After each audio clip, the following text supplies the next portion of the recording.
사람은 내가 제일 중요하다라고 생각하는 그것에 시간과 물질을 투자하기 마련입니다. 어찌 보면 너무도 당연한 것이죠. 그리고 그것을 통해서 자기의 행복을 추구합니다. 이게 우리 인간의 이제 모습이에요. 따라서 여러분과 저는 현재에 어디에 집중하고 계시는가, 있는가 살펴야 되는 것이죠. 그리고 오늘 말씀을 통해 그 답을 얻는 은혜가 있기를 축복합니다. 할렐루야. 여러분, 오늘 읽었던 이제 27장의 본문은 다윗이 더 이상 사울의 말을 믿을 수 없다라고 생각한 겁니다. 이 둘의 사이는 이제 영원히 닿을 수 없는 평행선과 같은 것이죠. 그리하여 쭉 가도 영원히 만날 수 없는 다윗과 사울의 관계가 되어버린 거예요. 그래서 다윗은요, 그의 군대를 이끌고 블레셋 땅으로 피신해 갑니다. 이게 오늘 이제 말씀의 시작인 거죠. 오늘의 동지가 내일의 적이 되고 내일의 적이 오늘의 동지가 됐다는 말처럼 다윗은 이스라엘의 적국인 블레셋에게로 도망간 신세가 된 것이죠. 거기다가 가드는, 오늘 이제 도망가고자 한 그 블레셋 가드는 어떤 곳입니까? 다름 아닌 앞전에 다윗이 죽인 골리앗의 고향이라고 제가 말씀드렸던 기억이 있지 않습니까? 그런 곳으로 지금 이제 다윗이 피해가는 거예요.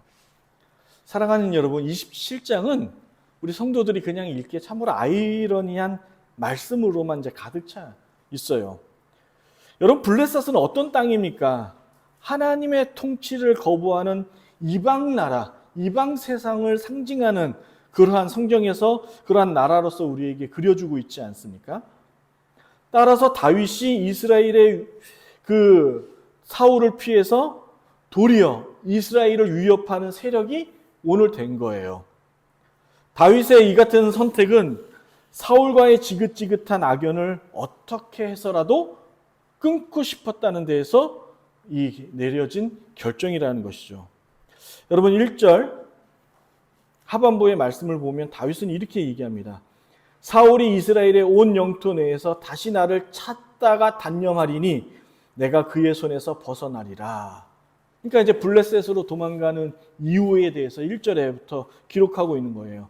다윗은 이제 지친 거죠. 이제 너무도 피곤이 쌓여 온 거예요. 여러분, 우리도 다윗과 같을 때가 있지 않습니까? 하나님의 뜻을 따라 산 결과가 고통일 때가 있고요, 불행일 때가 있다라고 느껴질 때가 있지요. 분명히 말씀에 예수님을 따르면 무엇을 우리에게 주신다고 약속하셨습니까? 쉼을 주시겠다고 약속하셨는데 그 말씀이 오늘을 사는 성도들에게 별다른 위로가 되지 않을 때가 많음을 경험할 때가 있지요. 여러분, 이뿐이겠어요? 어쨌든 말씀을 따라 살겠다고 결단해서 꾸역꾸역 참고 간신히 지켜 견디고 버티었건만 이게 끝이 아닌 거예요. 이 문제 해결했다 싶으면 또 다른 문제가 버젓이 나를 기다리는 것을 우리는 경험하죠. 그래서 생각하기를 내 삶의 안식은 언제인가?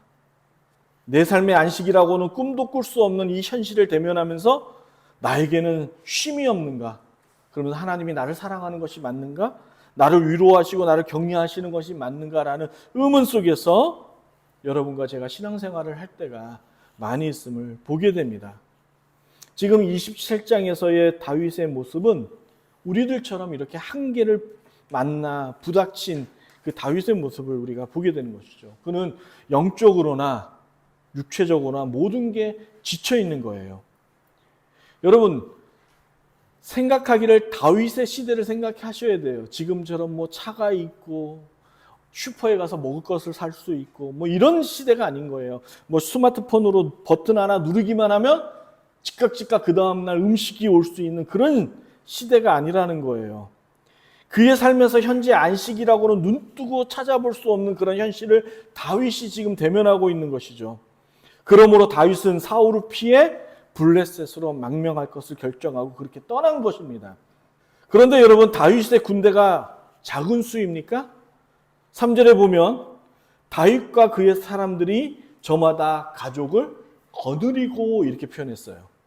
여러분, 다윗의 군대의 수가 우리가 앞장에서 봤습니다. 몇 명이죠? 600명이지 않습니까? 군인만 600명인 거예요. 그러면 그들의 식솔까지 합하면 대략 2,000명 내지 조금 못 되는 숫자가 되었을 거예요. 그렇죠? 일단은 이 당시가 다처제, 다처제 시대였는데 그냥 아내를 한 명이라고 보고 계산을 해도 벌써 600명이면 1200명이죠. 거기에 자식 2명만 낳다 해도 이게 적은 숫자가 아닌 거예요. 그러니 사랑하는 여러분, 광야 생활이 얼마나 이들에게 신물이 났겠어요. 또한 대식구에 먹을 양식을 구하는 것은 만만치 않는 거예요. 여러분 아까 말씀드렸듯이 버튼만 누르면 그 다음날 음식이 오는 그런 시대가 아니라는 거예요. 내가 내 손으로 농사 짓고 얻어내야 되는 그런 시대인 거죠. 그런데 다윗과 그의 무리들은 어떤 신세입니까? 쫓기는 신세 아닙니까? 도망자 신세잖아요. 따라서 다윗뿐만 아니라 이들 역시 지칠 대로 지쳐서는 안식을 찾고 싶었던 거예요. 그 대안이 어디라고요? 블레셋이에요. 하나님을 낯을 피해, 사울의 낯을 피해, 세상의 낯을 피해 이렇게 떠나는 것이죠. 이로써 다윗과 그의 군대는 블레셋과 한 군대가 되어 이스라엘을 위협하는 존재가 된 거예요. 이게 27장입니다. 참 아이러니해요. 그래서 제가 여러분에게 27장의 상황이 너무도 아이러니하고 이 아이러니한 이 상황이 현재에 살고 있는 저와 여러분들의 삶을 너무도 고스란히 비춰주고 있다는데 위로와 도전이 되는 것이죠. 앞전에 말씀드렸듯이 블레셋은 하나님의 나라를 위협하는 세력으로 성경이 그립니다. 그런 곳에서 하나님께 합한 자, 하나님께 부름받아 선택받은 다윗이 그곳에 머문 거예요. 결국 다윗은 이스라엘 민족의 반역자이자 배신자가 된 겁니다. 표면상 그려지기는. 이로써 다윗이 가드로 도망쳤다는 소식에 사울도 더 이상 그를 쫓지 않는 거예요. 여러분 4절을 한번 보실까요? 다윗이 가드에 도망한 것을 어떤 사람이 사울에게 전하매 사울이 다시는 그를 책하지 아니하니라. 네, 이렇게 해서 어쨌든 간에 일단락이 되는 것처럼 보입니다.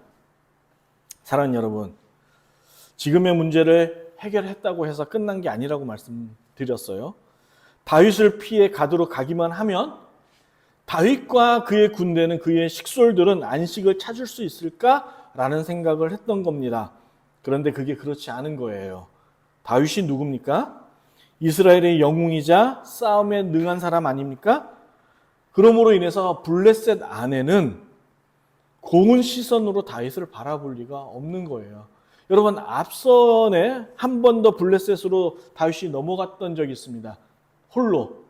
그런데 거기에 그 블레셋의 그 주민들이나 또 여러 정치관들이나 또 군인들이 다윗이 블레셋으로 넘어왔다는 소식을 듣고 고운 시선으로 보지 않고 그를 죽이려 작전하죠. 그래서 다윗이 어떻게 행동합니까? 미친 사람처럼 행동해서 그 위기를 모면하지 않습니까? 이만큼 다윗은 블레셋에게 위협적인 존재예요. 그런데 그것은 혼자도 아니고 군대를 이끌고 망명한 거예요. 당연히 좋은 시선으로 바라볼 수가 없는 거죠. 계속해서 의심의 눈초리로 다윗을 보게 됩니다. 따라서 다윗은 그들에게 어떻게 해서라도 신임을 줬어야 돼요. 특별히 왕에게 신임을 얻어야 했던 것이죠. 왜냐하면 어쨌든 간에 당분간 블레셋에서 머물러야 했기 때문에 그래요. 어쨌든 간에요. 왕에게 믿음을 주기 위한 가장 빠른 방법은 블레셋의 적대국이자 다윗의 옛나라인 이스라엘을 다윗이 직접 자신의 손으로 공격하고 치는 것이죠. 그런데 여러분, 다윗이 누굽니까? 하나님께 합한 자, 그 누구보다도 이스라엘을 사랑하는 사람 아닙니까? 다윗은 왕의 눈을 속여야 됩니다. 그리고 속여야만 했던 것이죠. 그래서 오늘 말씀에 보니까 그는 수르 광야의 이집트 국경의 분포에 살고 있던 그술 사람과 기르스 사람과 이스라엘의 가장 원수인 아멜렉 사람들만을 습격합니다. 그리고 이들에게 뺏은 노획물을 아기스 왕에게 바치죠. 이게 다윗의 참으로 명철함을 보게 되고 지혜를 보게 됩니다. 왕이 다윗에게 묻습니다. 이 노획물들을 누구에게 뺏어왔느냐라고 묻자 다윗은 거짓말로 왕을 속이죠. 여러분 10절을 한번 볼까요?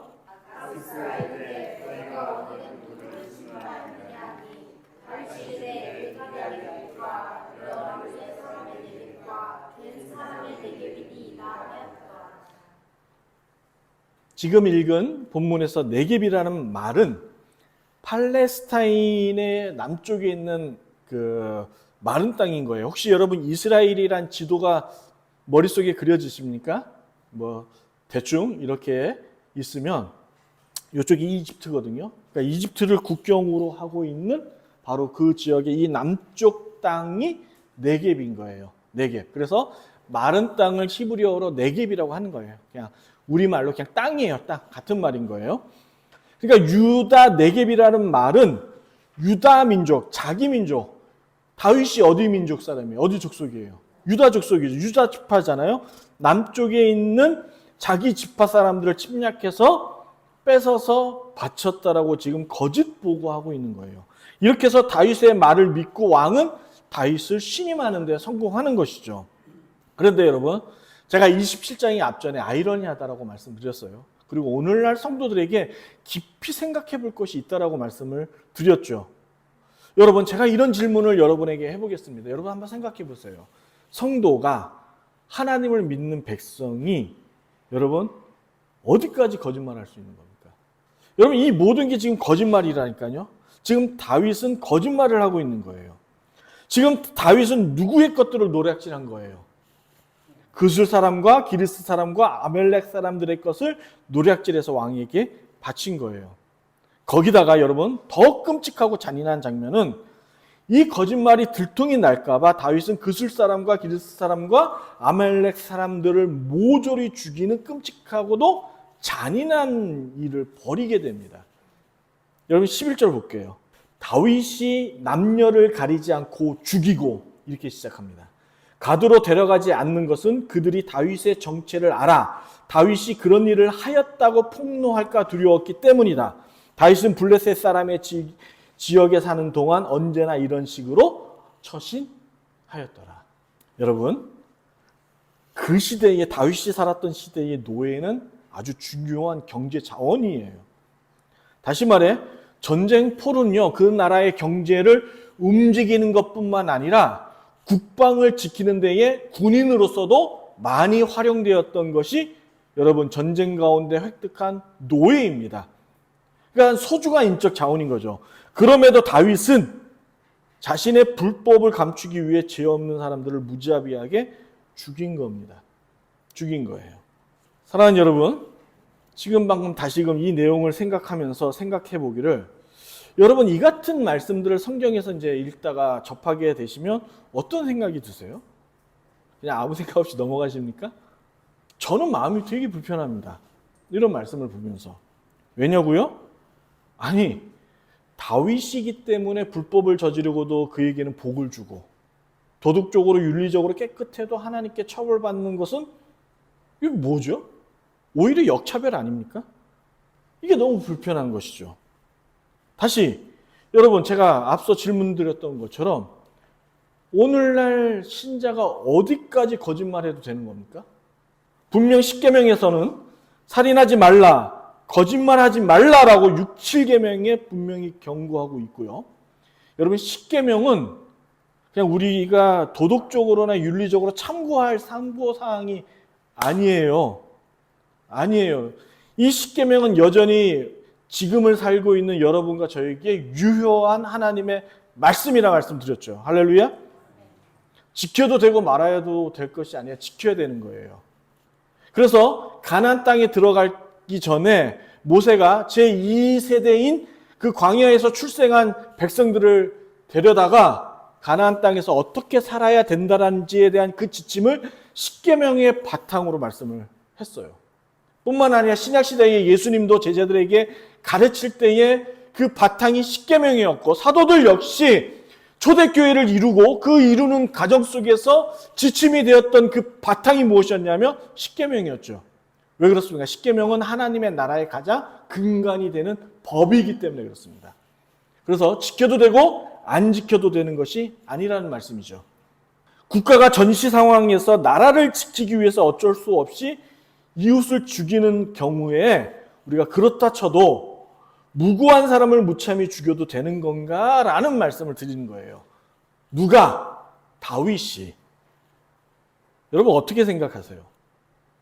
생각하기 싫다고요? 네, 말씀드리겠습니다. 이 같은 내용의 말씀을 어떻게 해석하면 좋을까 하는 것이죠. 성도의 삶에서 어떻게 적용하며 살아야 될지에 대한 도전을 오늘 말씀 속에서 받는 거예요. 따라서 여러분, 김 집사는 되고 나는 안 된다라는 경우가 교회에서 보게 될 때 이러한 상황들을 우리가 어떻게 해석하며 살아야 되는지를 말씀 속에서 도전받을 수 있습니다. 결론을 말씀을 드리면 여러분, 일단 하나님은 다윗의 행동을 불법으로 보지 않았다라는 데 우리가 주목해야 되는 거예요. 이게 관건인 거예요. 물론 다윗이 이 같은 행동으로 말미암아 훗날 성전을 건축하는 데 있어 하나님은 다윗이 피를 많이 흘렸다고 해서 허락하지 않죠. 역대상 22장 8절에 보면 여호와의 말씀이 내게 임하여 이르시되 너는 피를 심히 많이 흘렸고 크게 전쟁하였느니라. 네가 내 앞에서 땅에 피를 많이 흘렸은즉 내 이름을 위하여 성전을 건축하지 못하리라 하셨던 그 원인의 제공은 있긴 합니다. 그러나 다윗의 행동에 대해서 하나님께서 크게 처벌하거나 그러지 않았어요. 다시 말해 여러분, 남방에 자리한 구술 사람과 기르스 사람과 아말렉 사람을 하나님은 무고한 백성으로 보지 않은 거예요. 무고한 백성으로 보지 않는 거예요. 그 근거를 여호수아에서 확인할 수 있습니다. 여러분, 여호수아 13장 2절입니다. 여러분, 여호수아서를 찾습니다. 앞장입니다. 13장 2절입니다. 13장 2절에 보면 이렇게 나와 있습니다. 이 남은 땅은 이러하니 블레셋 사람의 모든 지역과 구술 족속의 모든 지역. 이렇게 나와 있어요. 하나님께서 여호수아를 통해서 이스라엘에게 이곳 남방 땅을 허락하신 거예요. 그리고 그곳 사람들을 쫓아내고 그곳을 하나님의 나라로 만들라 명령하셨죠. 그런데 어찌된 영문인지 사무엘상 지금 본 오늘 말씀을 보면 여전히 그 땅은 그술 사람과 기르스 사람과 아멜렉 사람들이 차지하고 있는 땅으로 남아있는 것이에요. 따라서 하나님은 손해보는 일을 안 하십니다. 다시금 반드시 찾습니다. 자기 뼈. 아니, 원래 그곳의 원주민들이 그들 아니었습니까?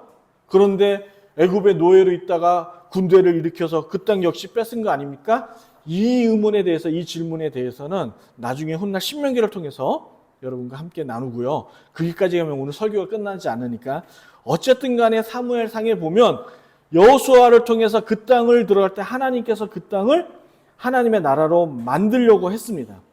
그런데 그렇지 않게 되었다는 것이죠. 따라서 하나님은 손해보는 일을 안 하기 위해서, 보지 않기 위해서 다윗이라는 위대한 장수를 통해 하나님 다시금 그 땅을 찾는 장면을 지금 보여주고 계시는 거예요.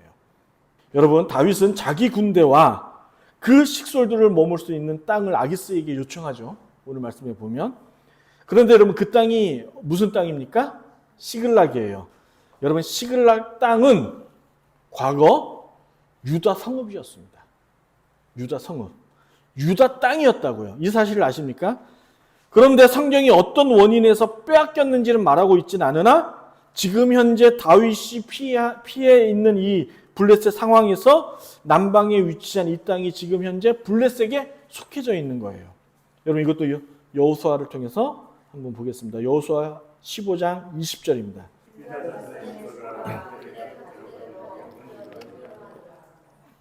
한참을 건너뛰어 31절에 보면 그 땅 중에 시글락이 있죠. 예, 이 땅을 과거 분배로 받았던 이스라엘의 땅인 거예요. 다윗은 이번 기회로 시글락 땅을 영원히 이스라엘로 복속시킵니다. 다시 오늘 읽었던 본문 6절로 돌아가시면 여러분, 아기스가 그날의 시글락을 그에게 주었으므로 시글락이 오늘까지 유다 왕에게 속하니라. 이방인에게 빼앗겼던 하나님의 땅을 다윗은 블레셋으로 망명하여 되찾은 것이죠. 그래서 오늘 이 말씀을 통해서 우리에게 도전되는 것이 뭐냐면, 여러분과 저 역시 생활하고 살아가는 데 있어서 어디에 살고 있습니까? 세상에 살고 있죠. 성경에서 세상이라고 말했을 때 이게 두 가지 개념으로 우리는 이중적으로 바라보실 필요가 있어요. 하나는 하나님이 통치하는 세상. 여러분 이 세상 하나님이 통치하십니까? 통치하지 아니하십니까? 하나님 통치하십니다. 여기는 여전히 통치하고 계시고 다스리고 계십니다. 그럼에도 불구하고 또한 세상이라고 말하는 그 세상 속에는 하나님의 통치를 거부하는 세상이 있죠. 그로 인하여 여러분과 저는 이러한 이중적인 구조 속에서 살아가고 있어요. 블레셋 안에 살아가고 있다고요. 하나님의 통치를 거부하고 하나님의 말씀을 싫어하는 사람들과 더불어 함께 관계를 맺고 살아가는 속에 있어요. 그럴 때 우리가 어떻게 우리의 처신은 신앙인으로서 정체성을 갖고 살아가느냐라는 것을 다윗을 통해서 보게 되는 거죠. 다시금 다윗처럼 하나님의 것을 찾으며 살아가야 된다는 거예요. 하나님으로부터 얻었던 그 모든 것들을 혹시 잃어버린 것이 있다면 그 잃어버린 것들을 이 세상 속에서 찾아가야 된다는 것이죠. 물질적인 거, 또 건강 같은 거, 이 모든 것들, 더 나아가 여러분의 신앙조차도 여러분이 살아가는 이 삶 속에서 찾아가야 된다는 것을 말하고 있는 것이죠. 그러니 하나님은요, 이거예요. 자기 뜻을 위하여 찾고자 하는 자에게 길을 열어주신다는 거예요. 할렐루야? 그리고 찾을 수 있는 능력을 우리에게 주신다는 것이죠. 이 은혜가 오늘 말씀 가운데 있는 거 아니겠습니까? 그러므로 여러분, 지금 여러분과 제가 어떤 이유인지는 모르겠으나 어쨌든 간에 신앙의 열정을 잃어버리고 있다면 그리스도 안에서 다시금 회복해야 되는 것이죠. 찾아야 되는 거예요. 그리스도 안에서 누려야 할 것들을 세상이라는 놈에 빼앗겨 누리지 못하고 있다면 현재 우리의 신앙이 지금 잘못된 거예요. 문제가 있다라는 거예요. 그러므로 다시금 이러한 것들을 찾아야 되는 것이죠. 결국 아무것도 얻지 못하고 무너져 버리는 인생으로 남게 되는 여러분과 저를 만나게 될 수 있기 때문에 그래요. 그래서 이 말씀을 통해서 찾아야 되는 것이죠. 왜냐하면 하나님께 의지하여 기도하지 않기 때문에 이 같은 상황을 마주하게 되는 거예요. 하나님을 의지하지 않기 때문에. 앞서 이중적으로 말씀드렸어요. 우리는 이 세상, 하나님이 온 인류와 온 우주를 다스리는 이 세상 속에 살아가고 있지만 동시에 하나님을 거부하는 사람들과 관계를 맺고 또 그 속에서 살아가고 있다라고 말씀드렸어요. 그런데 하나님을 의지하지 아니하여 하나님의 통치를 거부하여 세상 사람들과 똑같이 기도하지 않고 하나님을 의지하지 않고 하나님을 붙잡지 않고 살아감으로 인하여 신앙인이 가져야 될 그 정체성을 잃어버리고 살 때가 얼마나 많냐라는 거죠. 근데 이걸 다시금 회복해야 된다는 말씀을 드리는 거예요. 그러니 당연히 하나님이 아닌 세상에 관심을 두게 되면 어떻게 돼요? 자연스럽게 신앙의 유산을 모두 다 잃어버리게 되는 거예요. 원래 여호수아를 통해서 가졌던 그 하나님의 나라, 그 땅들을 어떤 영문인지는 모르겠으나 지금 다윗이 있는 이 상황 속에서 다 누구의 것이 되어 있습니까? 이방 나라의 것으로 되어 있는 것이죠. 이것을 하나님은 다윗의 상황을 힘들게 몰아가, 그를 구석으로 몰아가 결국 어디로 넘어가게 하십니까? 블레셋으로 넘어가죠. 세상에 우리는 살아야 된다니까요.